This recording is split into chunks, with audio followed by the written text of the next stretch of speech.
Suppose करें कि एक मुजरिम जिसका नाम चंदू था, वो अपने जुर्म को कबूल करते हुए ये कहता है कि उसने अपने साथी मुजरिम जिसका नाम ऋषभ था, उसके साथ मिलकर एक महिला को पहले उसके साथ रॉबरी करी और उसके बाद उसको बंदूक से मारकर उसकी लाश को एक कुएं के अंदर फेंक दिया और वो अपना और अपने साथी का किया हुआ जुर्म अब कबूल कर रहा है।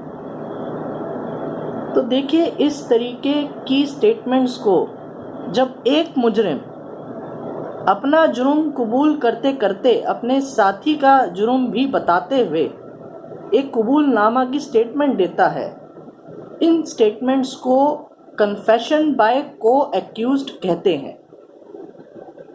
देखिए, इन स्टेटमेंट्स को कोर्ट में किस तरीके से यूज़ किया जाता है, क्या इनकी लीगल बैकिंग है और कैसे इनका यूज़ करते हैं, आज मैं इस वीडियो में आपको ये बताऊं।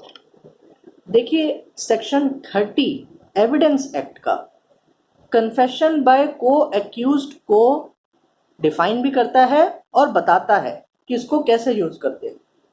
देखिए, सेक्शन 30 कहता है कि अगर एक से ज़्यादा लोग एक ही केस में एक ही ऑफेंस के लिए उन पर अगर मुकदमा चल रहा है, तो अगर उनमें से कोई एक कन्फेशन करता है जिसमें वो अपने जुर्म को कबूल करता है और अपने साथ साथ अपने दूसरे संगी साथियों का भी जुर्म कबूल करता है, तो कोर्ट उस कन्फेशन को, जिसने वो कन्फेशन दी, उसके खिलाफ और उसके संगी साथी के खिलाफ इस्तेमाल कर सकती है।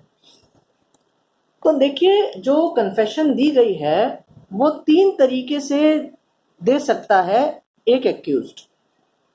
सबसे पहले तरीका तो ये है कि जुडिशियल कन्फेशन, मतलब कि वो एक मेट्रोपॉलिटन मजिस्ट्रेट को कन्फेशन दे सकता है, जो कि section 164 code of criminal procedure के अंदर रिकॉर्ड किया जाता है। तो वो एक जुडिशियल कन्फेशन में ये कह सकता है मेट्रोपॉलिटन मजिस्ट्रेट जज के सामने कि उसने और उसके संगी साथी ने इस तरीके से जुर्म किया। दूसरी तरीके की जो को एक्यूज्ड की कन्फेशन हो सकती है वो है पुलिस को दी गई कन्फेशन। ये तो आपको पता ही है कि एक पुलिस को भी एक एक्यूज्ड अपने कन्फेशन के तहत बता सकता है कि उसने कैसे जुर्म किया। तीसरी तरीके की कन्फेशन हो सकती है एक्स्ट्रा जुडिशियल कन्फेशन, मतलब कि किसी थर्ड पर्सन को दी गई, जैसे कि अपने किसी दोस्त को या फिर अन्य किसी और व्यक्ति को। देखिए, जहाँ तक जुडिशियल कन्फेशन की बात करें, ऐसी टाइप की कन्फेशन को पढ़ा जा सकता है मुजरिम के खिलाफ।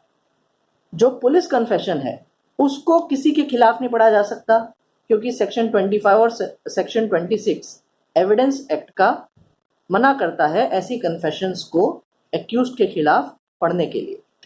और जो एक्स्ट्रा जुडिशियल कन्फेशन है उसको भी मुजरिमों के खिलाफ पढ़ा जा सकता है।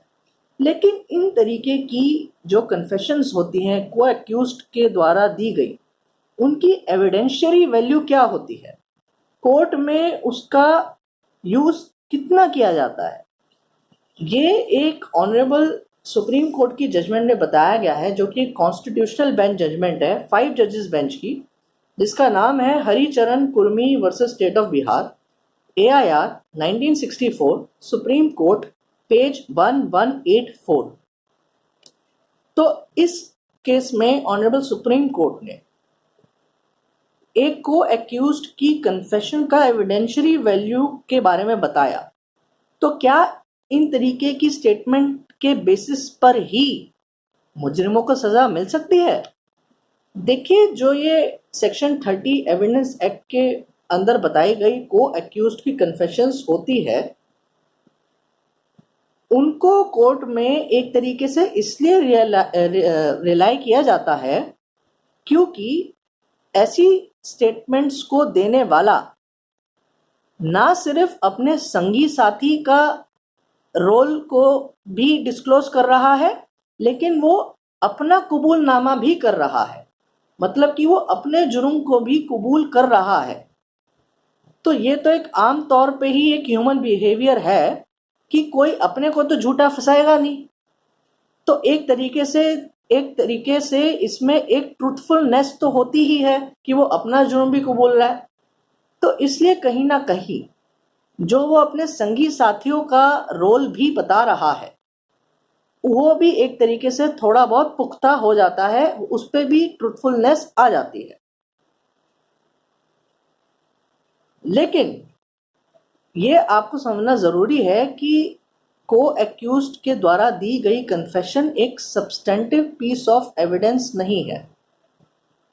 मतलब कि ये कि अगर बाकी सारे एविडेंस उस जुर्म को प्रूव करते हैं जिसने वो कन्फेशन दी उसके खिलाफ, और जिन संगी साथी एक्यूज्ड के खिलाफ वो कन्फेशन कर रहा है, अगर उन सब के खिलाफ बाकी एविडेंस के थ्रू वो जुर्म प्रूव हो रहा है, तभी एक को एक्यूज्ड के द्वारा दी गई कन्फेशन को पढ़ा जाएगा कोर्ट के अंदर।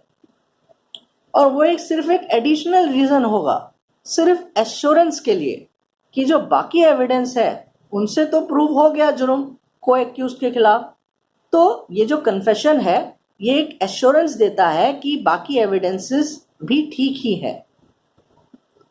कोर्ट कभी भी सिर्फ को एक्यूज्ड के द्वारा दी गई कन्फेशन पर सजा नहीं देती को एक्यूज्ड को। तो ये प्रिंसिपल है लॉ का, तो बस एक एश्योरेंस की तरह ही यूज किया जाता है ताकि बाकी एविडेंस जो है उन पे एश्योरेंस हो जाए। देखिए, को एक्यूज की कन्फेशन जो होती है और जो एक अप्रूवर होता है वो एक डिफरेंट कंसेप्ट है। एक अप्रूवर की गवाही जो होती है वो section 306 code of criminal procedure के तहत दी जाती है, और एक अप्रूवर वो होता है जो जुर्म के बारे में सारी डिटेल्स बताता है, लेकिन इस कंडीशन पे कि उसको कोर्ट से माफ़ी मिल जाएगी और वो छोड़ दिया जाएगा, उसको एक अप्रूवर को सज़ा कोर्ट नहीं देगी। तो जो एक अप्रूवर होता है वो तो एक सरकारी गवाह की तरह बाकी विटनेस की तरह कटघरे में आता है। तो इसलिए जो उसके संगी साथी एक्यूज्ड होते हैं उसको एक अप्रूवर की गवाही को तोड़ने के लिए उस अप्रूवर को क्रॉस एग्जामिन करने का मौका भी मिलता है। और इसी के साथ सेक्शन 133 एविडेंस एक्ट के तहत सिर्फ अप्रूवर की गवाही पर कोर्ट कन्विक्ट कर सकती है, सजा दे सकती है संगी साथी को एक्यूज्ड को जिसकी कोरोबोरेशन मैंडेटरी नहीं है।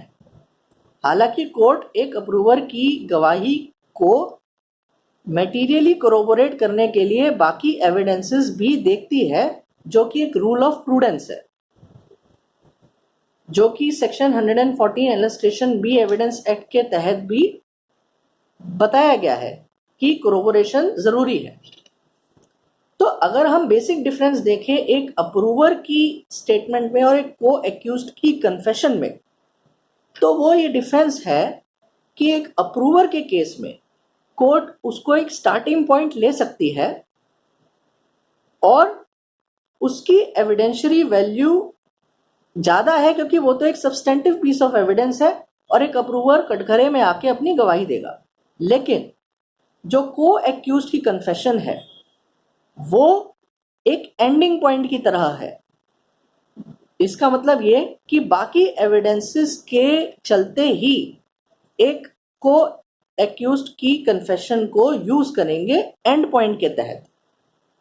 तो एक अप्रूवर प्रोसिक्यूशन विटनेस की तरह आएगा, लेकिन एक को एक्यूज्ड की कन्फेशन में को एक्यूज्ड कभी भी प्रोसिक्यूशन विटनेस की तरह कटघरे में नहीं आता। एक अप्रूवर की स्टेटमेंट की जो कोरोबोरेशन की रिक्वायरमेंट है वो मैंडेटरी नहीं है सेक्शन 133 एविडेंस एक्ट के तहत, लेकिन एक को एक्यूज्ड की कन्फेशन तभी रिलाई कर सकते हैं जब बाकी एविडेंस पूरा का पूरा जुर्म प्रूव कर रहे हो को एक्यूज के खिलाफ, और को एक्यूज की कन्फेशन सिर्फ एक एश्योरेंस की तरह ली जा रही हो।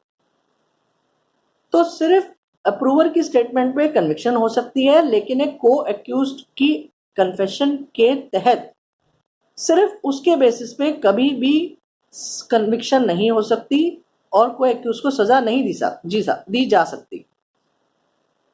तो ये बेसिक डिफरेंस होता है एक अप्रूवर की स्टेटमेंट में और एक को एक्यूज्ड की कन्फेशन में। तो इस तरीके से को एक्यूज्ड की कन्फेशन को कोर्ट में यूज किया जाता है। Thank you.